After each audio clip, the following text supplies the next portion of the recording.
Hello and a very warm welcome to the 4th edition of the Economic Times Realty Convention, a platform that recognizes brands for their exceptional services and performance in the real estate sector. In its previous editions, the ET Realty Convention has clearly established itself as one of the most important platforms for deliberations, discussions, and path-breaking networking sessions for the leading stakeholders in the real estate sector. As the sector is witnessing a complete overhaul, given the regulatory and policy changes, we would like to continue providing a platform for the leaders to voice their aspirations and to benchmark the way forward in an ever-changing, dynamic environment.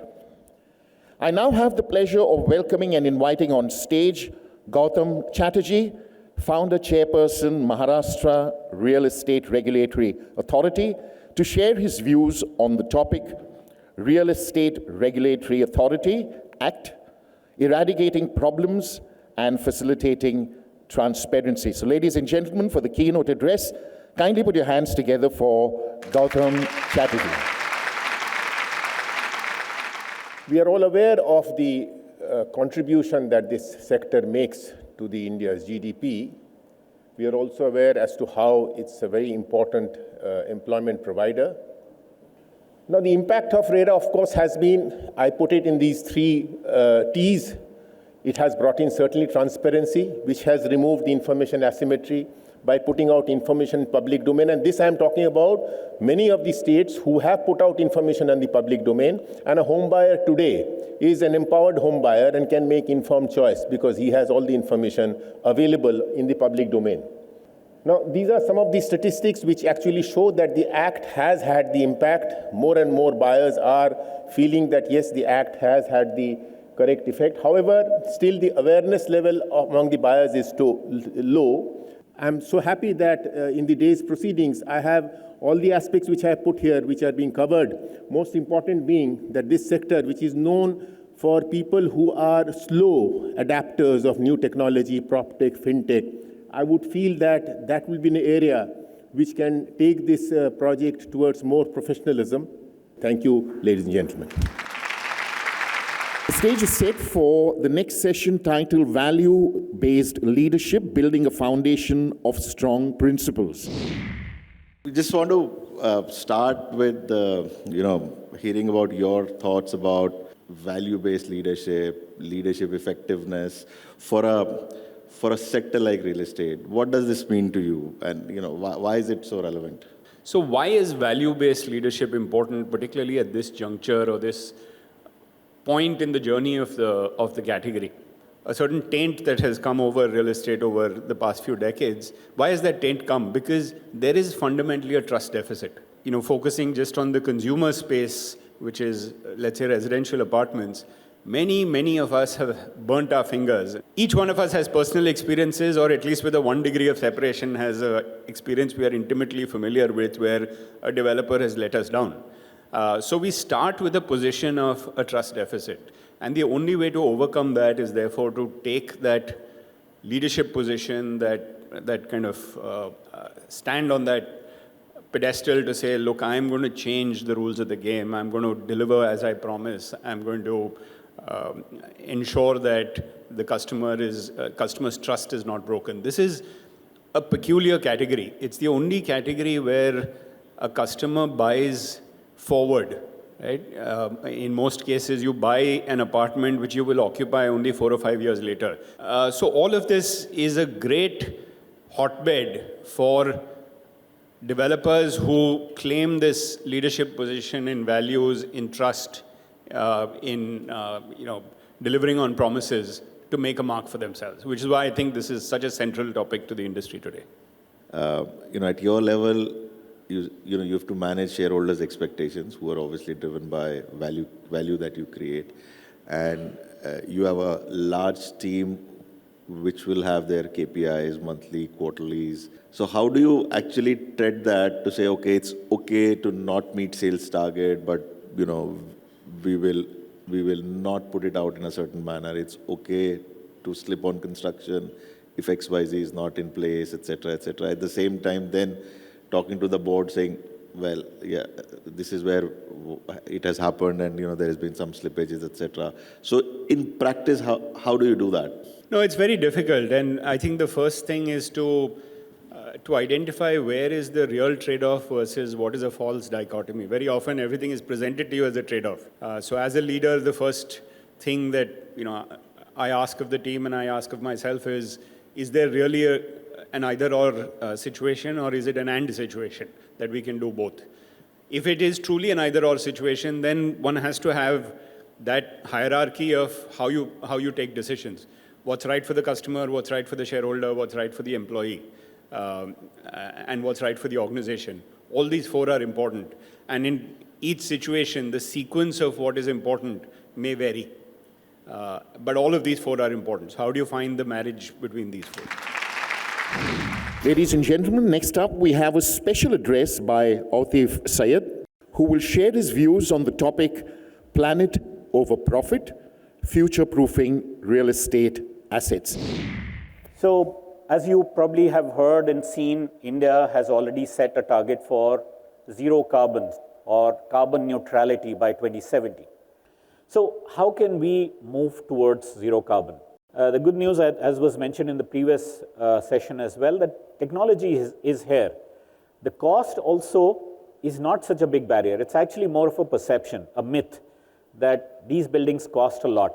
So the targets that the global community, meaning major governments around the world, have set are that by 2030, all our buildings should be zero carbon, all new buildings. So what does a zero carbon building really mean? A highly energy efficient building that reduces the energy consumption to a significant level, and then whatever is left, the remaining energy demand, comes from renewable sources, which are preferably on-site, or it could be, as a second option, could be off-site. And as a last resort, they could be carbon offsets purchased. So let's consider two scenarios. In one scenario, the commercial property developer does not really adhere to any green building standards, does not really care about the design with regards to energy, water efficiency, as compared to another developer, which for the same building considers all these parameters. Let's see what happens between those two.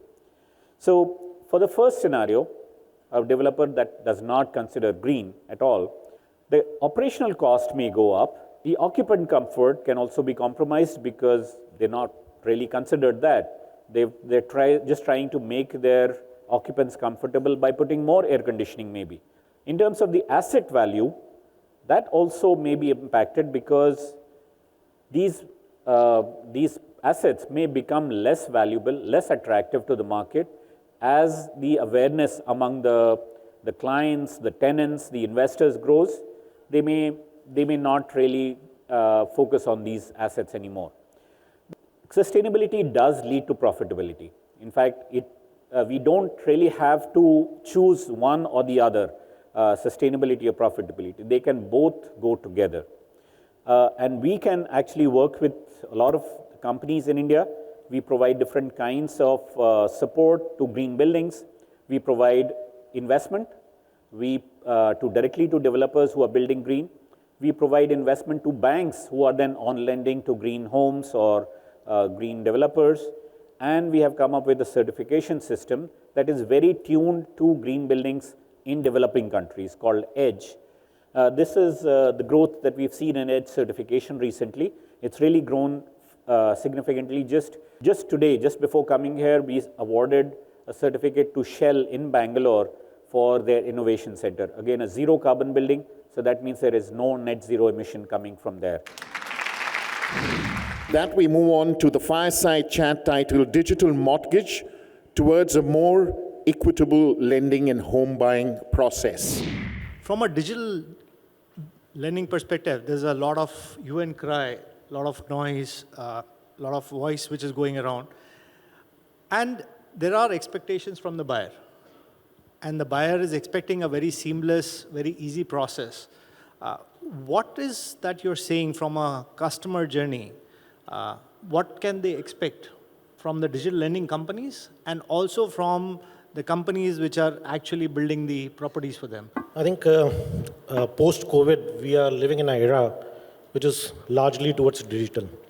I think just to give one perspective, like real estate, the sector where we come in from, pre-COVID, I think for selling any unit, a customer used to visit at least 5 to 10 times with the family before finalizing the flat, right? During COVID time, what we have seen, the maximum sale happened during that COVID period when no one was even allowed to move out. And a lot of sales that happened. So that means that everything is moving digital, that it including sales as well. So if a house is selling digitally, now the second part would be how do you create the values or the supporting systems required to sell a unit. Mortgage or home loans play a very important role in that. I think so the journey for customer towards digital mortgage becomes very important, wherein when he can choose a flat online, at the same time the customer can also look around for creating taking a loan online and creating mortgages online. So I think that becomes a very important journey going forward for the customer. Satya, you mentioned from a digitalization perspective, where are we from a digital lending perspective and also from the fulfillment perspective, right?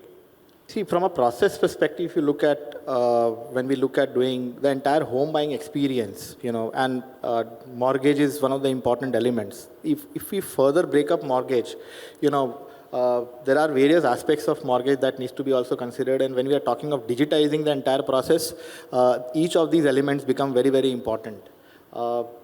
Just to give an example title, secondly, even valuation. How a valuation can be done. So at CBRE, we have 150 plus valuers who do valuation, mortgage valuations day in, day out, churn out valuations. And during COVID times, we did come up with certain processes like virtual valuation. Some of the financial institutions did agree to go for such processes.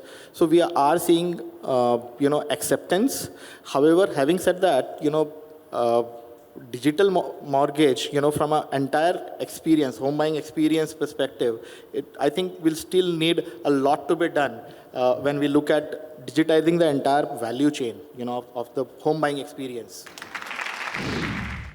With that, we move on to the launch of the Economic Times Best Realty Brands 2022 Coffee Table Book. It is a platform created to acknowledge and celebrate brands for their outstanding services and performance in the real estate market. I now request our guest of honor to kindly launch the Economic Times Best Realty Brands 2022 Coffee Table Book.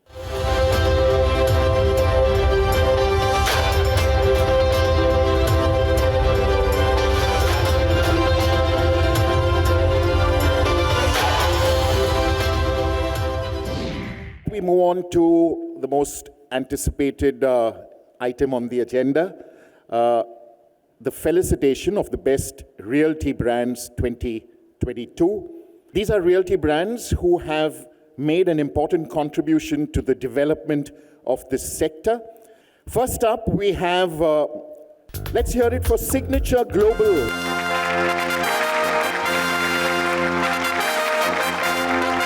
Next, we have Emaar Properties.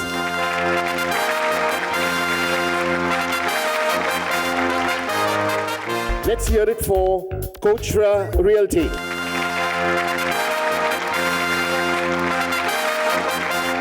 Next, we have Adani Realty.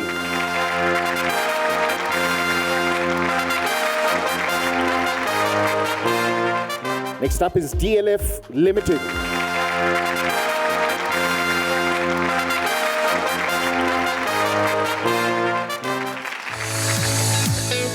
Let's now hear from our winners on their thoughts about the real estate sector and its growth. 2 साल की महामारी के दौर के बाद सभी categories में demand काफ़ी ज़्यादा बढ़ी है। रियल एस्टेट की बात करें तो रियल एस्टेट मार्केट इस वक्त काफ़ी उछाल पर है। 2022 के दौरान घर खरीदारों के लिए बड़े घरों की डिमांड इंडिपेंडेंट 4 ने पूरी की है।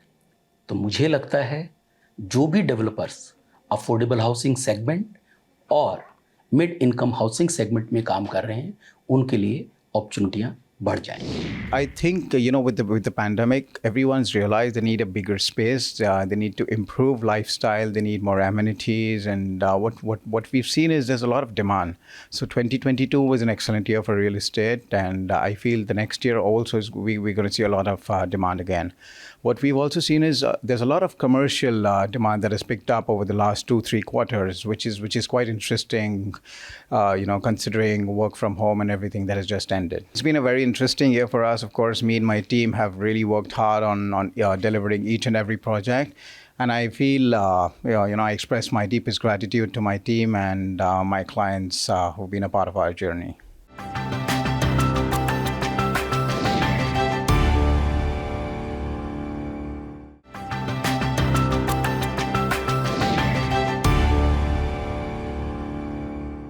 I now have the honor and privilege of welcoming for the Guest of Honor address titled Affordable Housing, Uplifting People's Lives. Our Guest of Honor, Ramamurthy Sankaranarayanan, IAS, Joint Metropolitan Commissioner, Mumbai Metropolitan Regional Development Authority, Government of Maharashtra. So when we all stakeholders have continuous discussion, dialogue, and exchange our ideas, and if government can give any kind of incentives, subsidies, or any policy level decisions needs to be taken in favor of the other stakeholders, so that this affordability issue can be addressed in a very, very effective manner, because the affordable housing, adequate and affordable housing is one of the SDG goals, Sustainable Development Goals. Why this is given emphasis is it will help us to eradicate poverty eternally. We have never heard of anyone falling back into poverty who owns a house. So this is the most fundamental point. And a house not only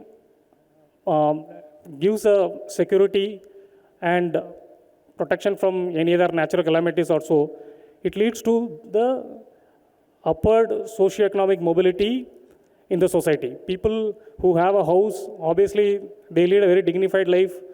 The children of that family do well in education, health, and they move up the ladder. So, understanding this importance, the government has taken a lot of initiative, and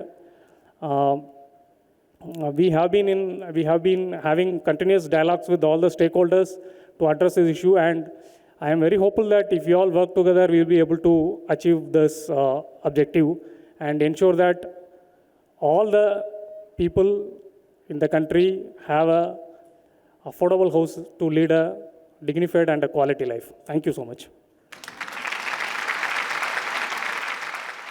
We move on to what promises to be a very interesting panel discussion titled Booming Proptech, Transforming the Way We Buy, Sell, and Interact with Properties. While there have been a forced adoption, real estate being the largest sector, we have not seen a proactive approach, or I would say it's a cautious approach in terms of adoption of technology. What's your view, how things are going to change maybe in the coming years, now that you've already seen how technology plays a role in the sector? Maybe I can start with you, Tushar, and then would like others to add. I'll say that the thought of the customer is very important.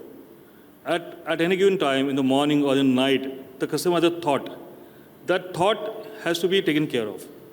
So the technology should be there. People like to talk to people on the phone. That's good enough. But if you get a thought like that in the evening, there's nobody out there. There has to be a medium to converse and get action out. So that's very important. And in today's world, we're going towards that. And that is the future. So crystal ball gazing is a little educated, because when we started this venture called Brigade REAP, REAP is an acronym for Real Estate Accelerator Program, where we mentor Proptech-focused startups exclusively. And 6 years ago, nobody really knew what Proptech meant, including members of my own team, right? And fast forwarded to today, I think the awareness has definitely gone up. COVID counterintuitively has helped quite a bit of that adoption. And I think people are seeing more and more value in relying on technology. Before COVID, probably the technology was like a good to have thing. It's okay if it's not there, fine, we are still making business. After COVID, there is a drastic change. Also, one factor which I would like to point out, Sunil, is the RERA and the way government has changed the perspective towards real estate. So what has happened is because of these regulations, the face of real estate sector has changed. Earlier, I think there were quite a few fly-by-night operators, if we can call. Now it has consolidated to and gravitating towards a professionally managed organizations. If you actually want to look at the future, so I want to go back to the history. Okay, so how Proptech has evolved. Right? So if you go back probably 20 years, they were like newspaper classifieds, right? People used to advertise in newspapers and then people were interested. Okay? Somewhere in 2005, 2006, these real estate portals came up like Magic Bricks, 99 Acre, right? And real estate started moving online, right, at that time. But they were just a replacement of the newspaper classified. So this was going on then. Technology companies like Square Yards or other which were more into brokerage came up, right, 2014-15 onwards, where we started getting into the transactions. But the majority of the industry was still operating offline. Right? And then COVID came, right? And what we realized is because of COVID, the adoption of technology was so fast. Things like e-payments, things like digital signatures, things like online registrations. So these started becoming commonplace, right? So this is how in the last 2-3 years, we have seen the impact of technology. A lot of processes which were manual in nature, they have started moving online. A lot of developers who are sitting here, they are also trying to move their processes online.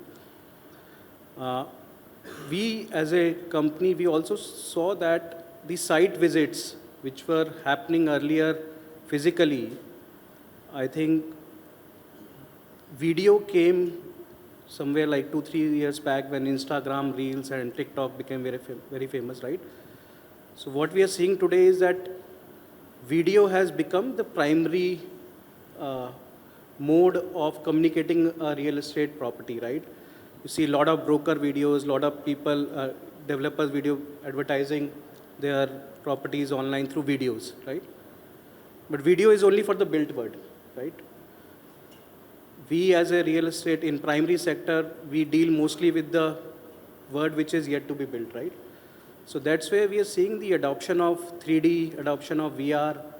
This has started coming in, although, I mean, we are still way behind, but if you want to ask me what would happen in 5 years, I think people want to get more immersive. The way metaverse is growing, the way AR and VR is picking up.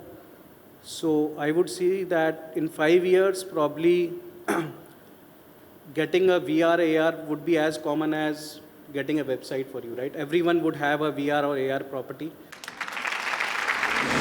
With that, we come to the end of the 4th edition of Economic Times Realty Convention. We'll be back with the 5th edition soon.